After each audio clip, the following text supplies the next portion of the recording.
Thanks for joining me for another Todd Talk, where we take teaching theory and turn it into teaching practice. What we're going to be talking about today is an extension of a previous Todd Talk that I gave on pre-assessments. In that, I talked about the idea of giving pre-assessments to students to determine whether they've mastered content that they're going to be covering.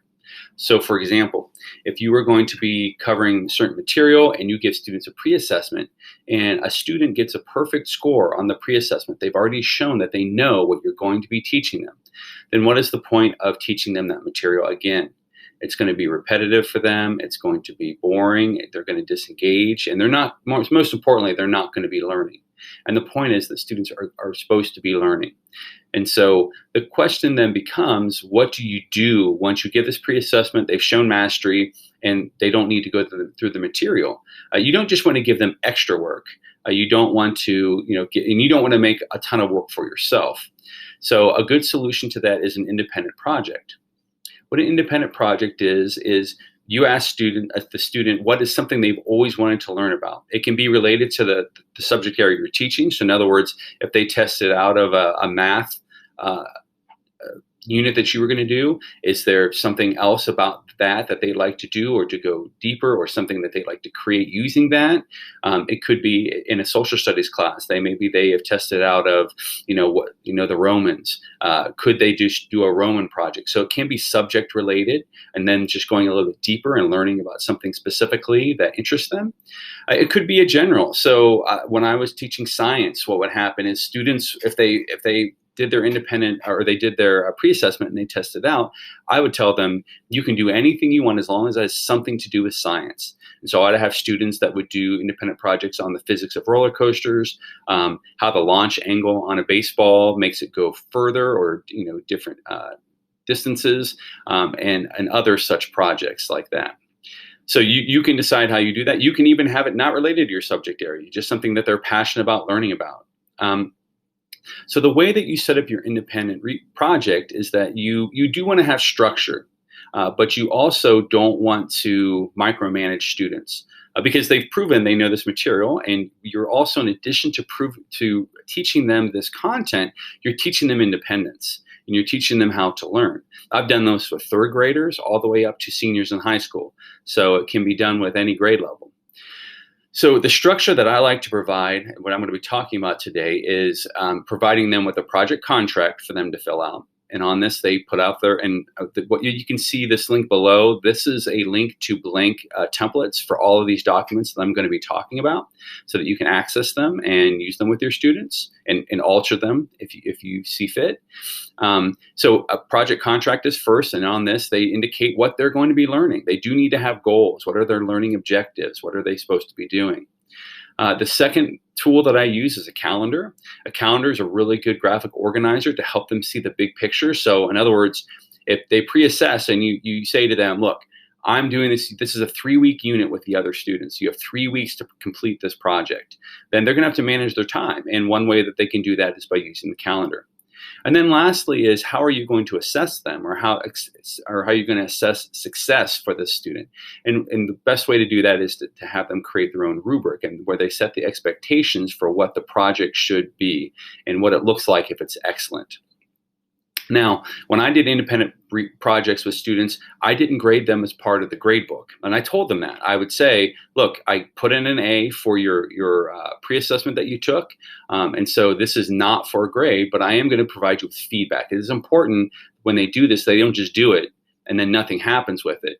It's important that they receive feedback on what they did well and what they could have done better. And so I have them create a rubric, and I show them how to do this. And they create different categories. And then what happens is I take this rubric that they created, and I hold them accountable to that rubric. And I give them an assessment. And I'll tell them, I won't give them a grade, but I'll say this was an excellent project, or this might just have been a good project, or this project needed improvement in a lot of areas. But I'm going to give them that both written feedback, and then I'm going to sit down and have a conversation with them about it, so that they have verbal feedback as well, so they can ask questions. So these are the 3 tools I'm going to be talking about more in depth today. What you see here is an example of a project contract, just one of the 3 tools that you can use to help students stay focused on their independent project. So this is used for a couple reasons. As the teacher, it's good for me to have a copy of this so I understand what the student is doing and know what they're going to be learning. The second thing it does is it acts as a graphic organizer for students so that they can keep their eyes on the prize and what it is they're supposed to be learning about. Sometimes when you work on an independent project, you can go down a lot of rabbit holes, or you can get off task, or you can get excited about something and you lose sight of something else. And so a project contract just helps students to maintain their focus on what it is they're supposed to be learning. It's just about clarity of learning, which teachers should do for students, and though in this case, students should do for themselves. And so the third thing this is a communication tool with parents. So it lets parents what is going on in the classroom, because a student comes home and parent says, "What did you do today?" And the student says, "I did this," and that doesn't make sense to the parent. This just communicates with them. You can see there's a spot at the very bottom for their signature, so that they are on board for this as well, and they know what's going on. And so the way the project, and you can find several examples of project contracts. This is just one of them. And again, you can access all three of these templates at the link that I provided. But basically, students would put their name. They put the project name. So let's say you have a unit on space, and a student has pre-assessed and got 100%, and so they're well beyond the basics of what you're going to be teaching. And so you ask them, what is something you've always wanted to learn about space, or something you'd always wanted to know? And so they may have, come up with the idea of, will people eventually go to Mars? And so that would be the focus of their particular project. And so then they would come up with learning objectives. So this is what are they going to learn about this particular project. So one thing, obviously, they're going to learn if they're going to Mars is life sustainable on Mars, and what would that look like?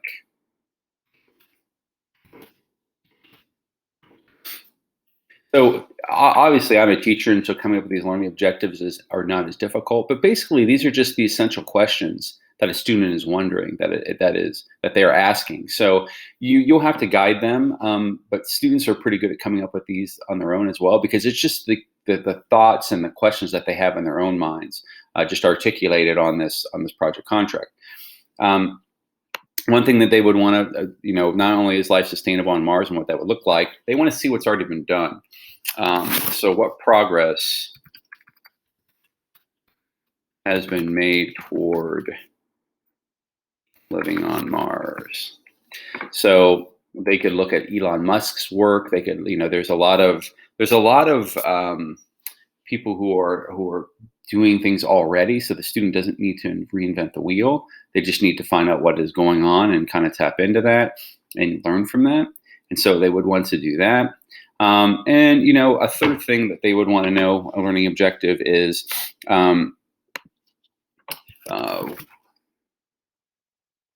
what would a viable plan, plan.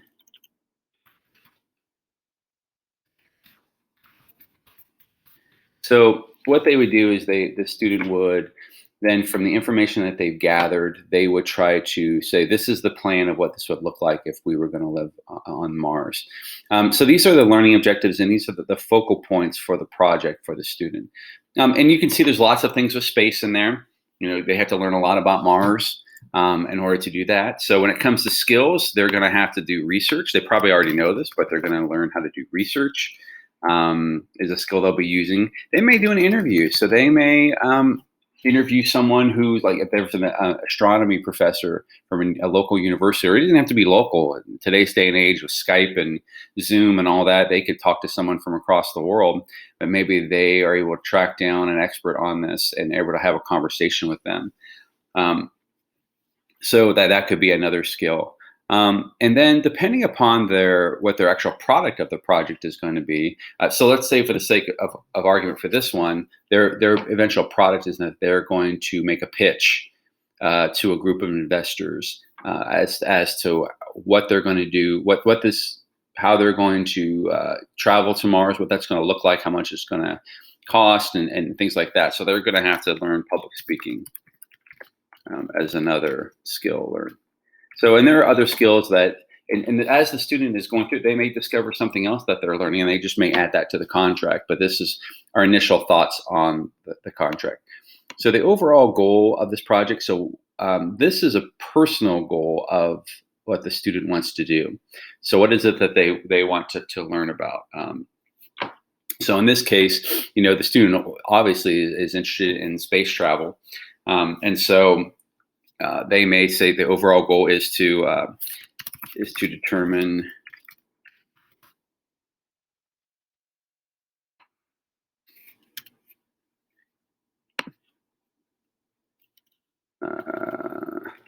whether it is possible to expand space travel to other planets. So this isn't just about Mars necessarily. This is about just space travel in general, and what that would look like. So that would be their overall goal. So if they figure out a way to live on Mars, is there, are there other possibilities for people to live on? So the product of the project, like I said before, they come up with several things, and so I give them like a list of choices of what they can do. So they could write a research paper, they could create a website, they could create a video. In this case, I'm going to have them. They're going to. I'm not going to have them. They're going to present to a group of investors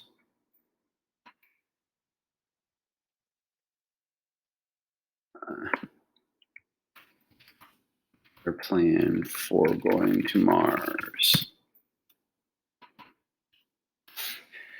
So that would be the product. So this is, and I like this product, and I would steer students towards a product such as this because it's authentic. So obviously the investors are not real. They're just going to be adults who are interested in this, or, who knows?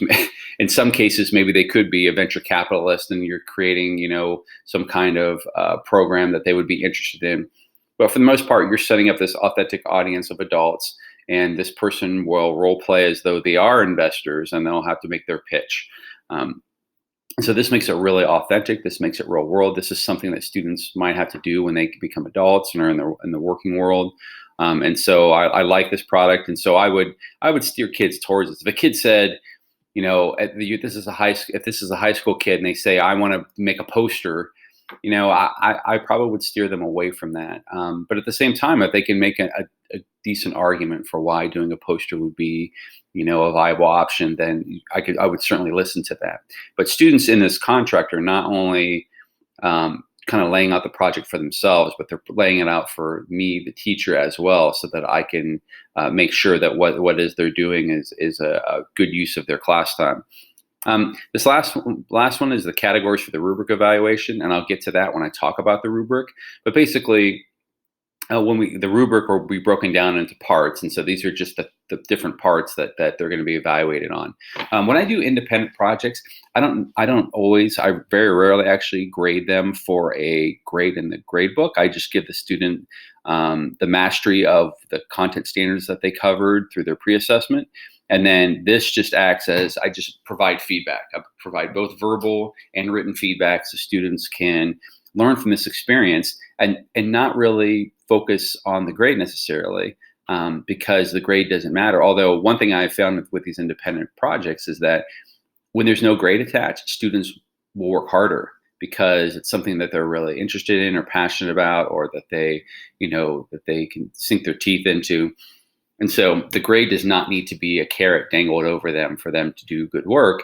The good work is the engagement and the level of, excitement that they have by working on something of their own doing. And so you also see at the bottom there's a spot for the signatures for the student and for the teacher. And so the student would fill this out, and then we would sit down together and we would have a conversation. We would have a conference, and they would kind of pitch me on what their project is going to be. And I would give feedback here or there. I would say, well, you might want to, so I might, in this case, with the learning objectives, I might say, they might have to do a little bit of more background. So, what was the trip to the moon? All right, what did trip to the moon encompass? So they may have to do a little bit of background uh, research to find out what has happened before when it came to space travel to the moon. So I may add that in there just as something I think would be interesting. It would give them some background. And like I said, so you don't write them for them. You just try to help them shape them. So you would ask probing questions. So I would have said, instead of saying, "Why don't you add this? Why did the trip? What does the trip to the moon encompass?" I would say, "Well, what space travel have we done already, and what did that look like?" And then they may come up with that learning objective as a result. And then again, I look at that goal and the product, and if that all passes the litmus test, then I sign, they sign, and then I make sure that they take it home, get their parents to sign off on it so that the parents are aware what's going on. Student brings it back. I make a copy. I make 3 copies. I have one for me, I have one for the student, and I have one for the parents to have. And so that is what a project contract would look like for working on an independent project. This is the second tool that you can use with students when they're doing independent projects, which, as you can see, is just a blank calendar. But you would be surprised as to the effectiveness of this as a tool and how it keeps kids on track, how it helps them to see the big picture. I think that's the biggest advantage of all, is that this really allows them to see the entire thing in front of them, because sometimes we don't look at the entire picture. And so what this looks like is you either the student a deadline. So you say you have 2 weeks to work on this, or you have 3 weeks to work on this, or you have however long to work on this. And then they plan accordingly. And then they have to make sure that they're not filling their days with too much, because they won't be able to get done in time. So they have to learn how to pace themselves. And so I often teach students to backwards build. In other words, to start with the end in mind and then to go from there. So, for example, I'm going to start at the very end of my calendar here. And this is where students, so that's, and say in the case of our example, the student is going to present to the panel his plan for what it means to go, or for his plan to go to Mars and what that would look like. And so then from there, all the planning becomes built upon the end. And so it builds and builds and builds and builds. For example, in order to present to the panel, you want to practice the day before so that you've got everything worked out and refined. So hopefully you have someone that will help you with what it is that you're doing, and give you feedback on how you can make it better. So on that day, you may practice and then refine it. Before you are going to practice the presentation, you actually have to have your presentation. So more than likely, the student will use a visual aid. So this would be complete PowerPoint presentation, and this may take a few days. So they can just simply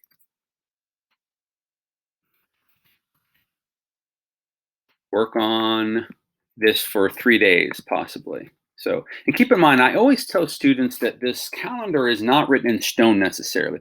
They may be able to finish their PowerPoint in a day. It may take them 4 days. They're going to have to adjust to that, but this just gives them a general outline of how much time they have to work with. So, in order to work on a PowerPoint, they actually have to have the presentation part aspect of it. So, this would be work on presentation. So this is kind of the writing of the presentation and maybe having index cards. So that may take a few days to actually work on the presentation, and what that's going to look like. So, and part of that, you can even be more specific. So this is where they're going to write presentation, and then work on those, continue on writing those. So that would take maybe a few days. So in order to have the presentation, they have to have information. So this would be gathering information into bite size info bits. So what this means is they're not going to be able to dump all this research on someone. They're going to have to break it down. And so this would be kind of at the end result of their research, where they take all of their research and kind of synthesize it into these bite-sized info bits that they can use to present to people. In order to have that information, they've had to have researched. So research may take the longest amount of time. So they may research for several days. Part of that research might be conducting an interview. So calling or Skyping with someone who knows something about this, or this research is going to, and you'll have to you give the student some independence, but you may have to guide them on what doing good research looks like. It depends on the student themselves. You may just be able to leave them alone and they go to town on this. There may be other students that need a little more guidance. So it's all a matter of knowing your student and what they're capable of. So you're doing the research. So the research is going to take several days. Keep in mind, we have to consider our objectives that we had. So we also have to, in addition to the research on Mars, so I'm going to put this more specifically so that I know what that research is looking at. We talked about the one that I suggested to the student adding, which is researching the moon.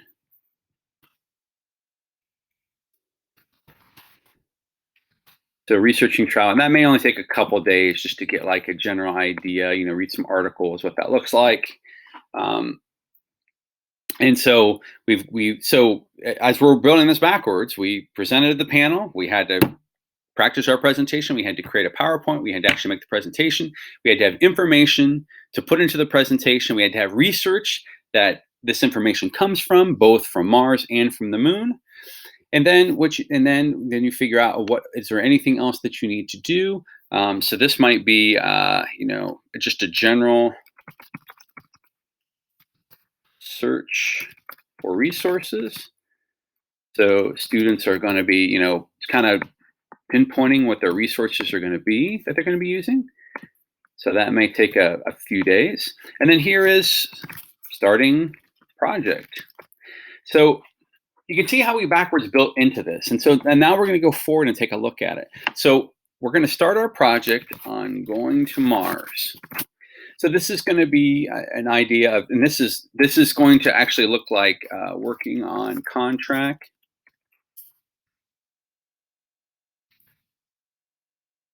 calendar, and rubric.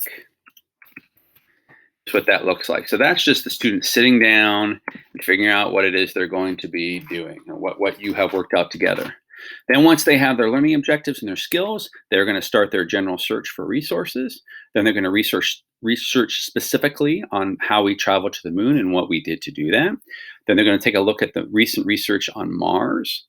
And then they're going to take all this information they researched and kind of break it down into info bites so that they can put that into a presentation. So they're going to spend a few days writing and working on their presentation, a few days creating a PowerPoint, because visuals are always a nice medium. They don't have to do that. That would be their choice. So if they chose not to do that, you just eliminate those days. And then you have a practice presentation, and then they're presenting to the panel. And so now the student, and the product is a presentation to panel. So now what the student has effectively done is kind of mapped out what this is going to look like.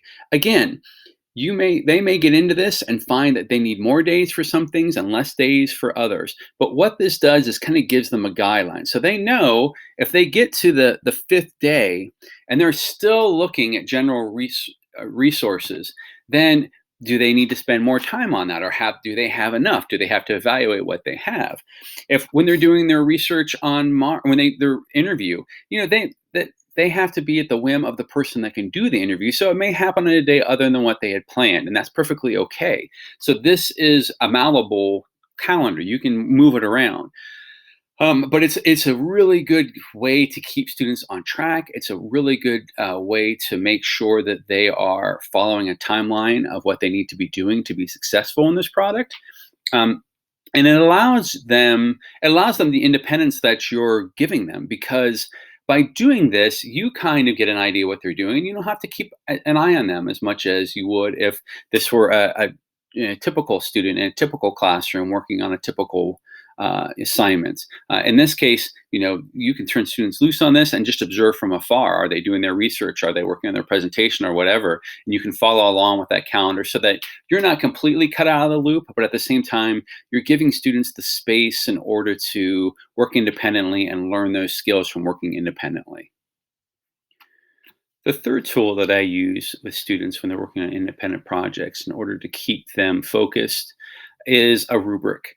So this rubric is not created by me. This is a student created rubric. Because they've set the expectations for what they want to learn, they're also going to set the expectations for how that's going to be assessed, whether it's successful or not. And so what I do is I show students how to create their own rubric and then let them do that. And then I coach them along the way. This is what, you can add this, or you might want to consider this, or you might want to get rid of that. But basically, the student is setting the expectations for what the project is going to be. And so this is an example of a project rubric, a blank project rubric template. And so how I always teach kids is I tell them to break it down into parts. So in this case, when we're looking at our mission to Mars, we're going to be looking at content. So how good is the content? And this is the information in their presentation, the information that they're giving. Does it seem reliable? Things of that nature. There also is going to be the presentation aspect of it. So they are giving a presentation, and this could be broken down in a couple of things. It could be, if they're going to have an accompanying PowerPoint, you could include that, but you could also separate that out. And so I could see them very easily separating out the PowerPoint and putting that as a separate. Because that would be really important.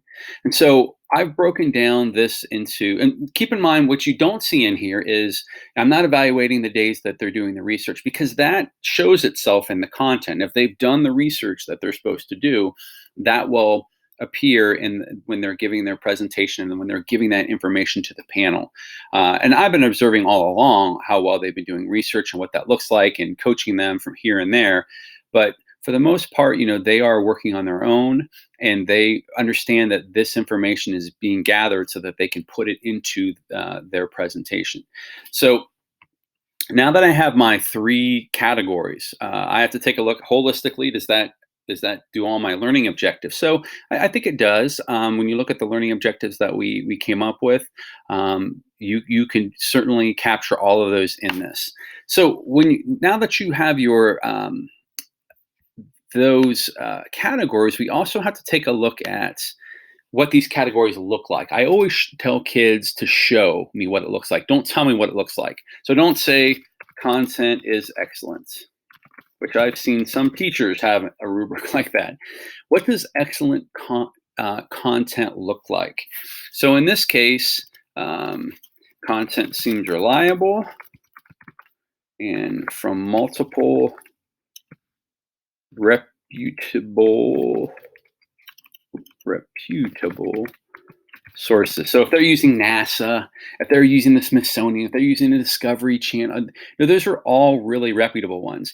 If they only use one source and it comes from some crackpot that doesn't seem to have any relevance, then that's a problem.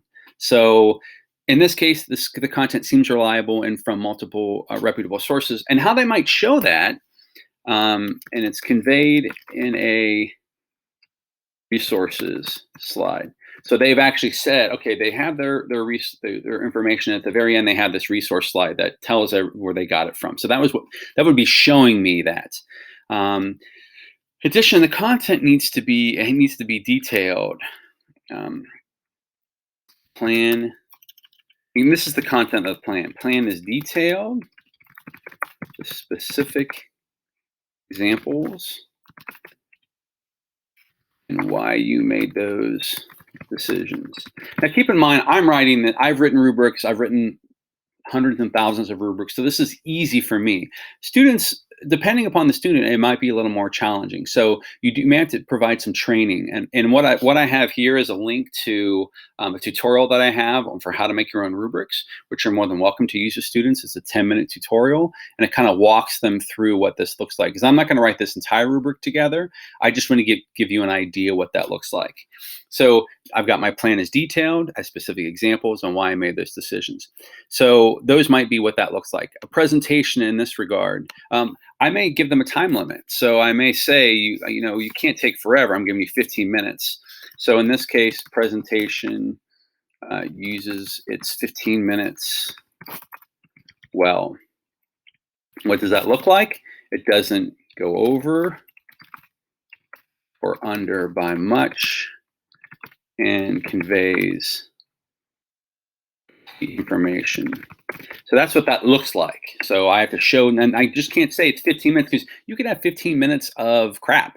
You could have 15 minutes of, wandering around and not making any sense. So I want to make sure that I put like a tag on this to let you know that it's not just 15 minutes. It's 15 minutes that conveys the complete information. It gives you the big picture of what that looks like. I could add other things to the presentation as well. It could be that the volume or tone that students use, or do they dress professional? Do they seem organized? There's all sorts of things that students could put in there, and they'll decide those for themselves. But similarly on the PowerPoint. So if I'm looking at my PowerPoint here, this might be the visuals. Visuals included are meaningful, add to the content. So I just don't want them to have a picture of a rocket going to Mars. I want them to, some kind of clip art. I want them to have visuals that are going to be meaningful. And so, I don't just want that they need to have that if it's going to be an effective presentation. So students may say, when they're writing their initial rubric, they may say, I have visuals. And I would push back, and that's where the coaching comes in. I would push back and say, well, what kind of visuals? What do these visuals look like? Show me. Don't just tell me that you're putting visuals. Show me what these visuals look like. And keep in mind, we're in the excellent realm right here. So we're describing what it looks like if it's excellent. The PowerPoint, I think PowerPoints need to have a flow to them. So PowerPoint has a flow to it. And what this looks like with each slide leading into the next. So that I've not just said what it is, I've not just said it flows, I'm saying what that flow looks like. So you have to remind students when they're writing anything, whether it's a rubric or story or whatever, to show, don't tell. And so that's a really valuable skill for students to learn.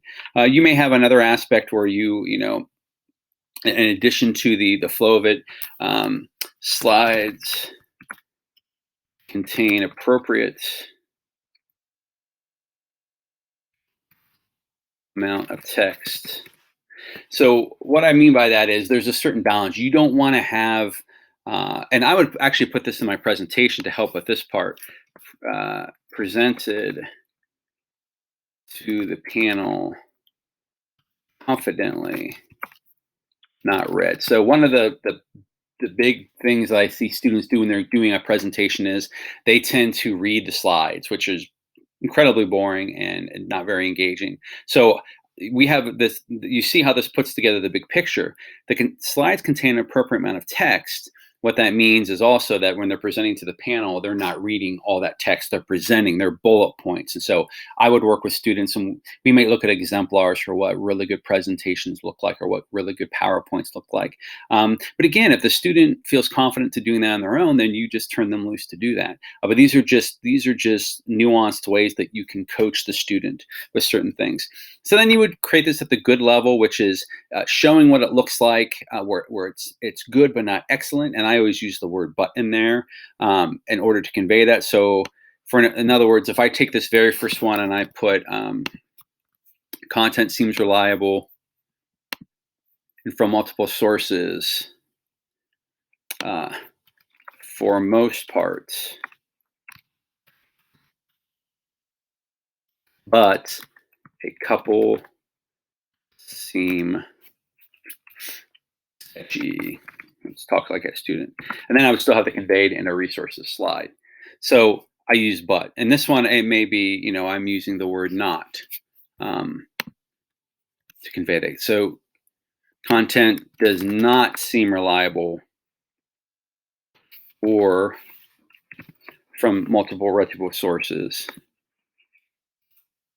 or is not conveyed in a resources slide. So they're just missing their slide altogether. So I have my word not in this one. That just kind of changes that a little bit. And I wordsmith here and there. And then this one uses a but in order to kind of take it down to the next level. But again, these need to kind of run into one another. So in this case, if it needs improvement because it's not reliable, well, here it would be somewhat reliable, and here it would be very reliable. But you can't just put it's very reliable. You have to say what that looks like. You can't just say somewhat reliable. What does somewhat reliable look like? So you want to make sure students are using that to show what it is. So this is just a very basic example of a rubric. Like I said, with some students may have a good grasp on this, some others may need some coaching. You can always give them examples of rubrics, and then they can use those. Do not let them use something like Rubistar, which is an automatic rubric generator, which makes really general and vague rubrics. And so we want the student to make this for themselves. And they may put things in the rubric that are specific to them. So in the presentation part, this is a student that in the past when they do presentations, and ah a lot. Then they might want to put that in specifically to them. They may say presentation is clear, no ums and ahs. Or let's just say not no, but we want to give them some room. Very few ums and ahs. So we don't want to make it so. I mean, because the one thing you have to be careful is that the excellent is not perfect. There's no such thing as perfect project. It's not, that's unattainable. But it has few ums and ahs. Or you could even make it so instead of very few, you could just put a couple. And if you put contains some ums and ahs, you get to be careful because the word some could convey 2 ums and ahs. It could convey 30 ums and ahs, and 30 ums and ahs is definitely not in the excellent range. So that's what the rubric looks like. That is a structure that you can use with students to provide them with guidance and to help them to focus. This is designed for gifted students, to whereas if they pre-assess out that they can do these independent projects, but these work with any students. So you may have students that typically don't do well in your class, but there's something that they're very passionate about, and they already know quite a bit of information about it. Well, again, you shouldn't have any kid, gifted or not, sit through material that they've already heard or they already understand. And so what an independent project allows them to do is to go deeper into that and to learn and to be learning in the process rather than just hearing something that they already have learned.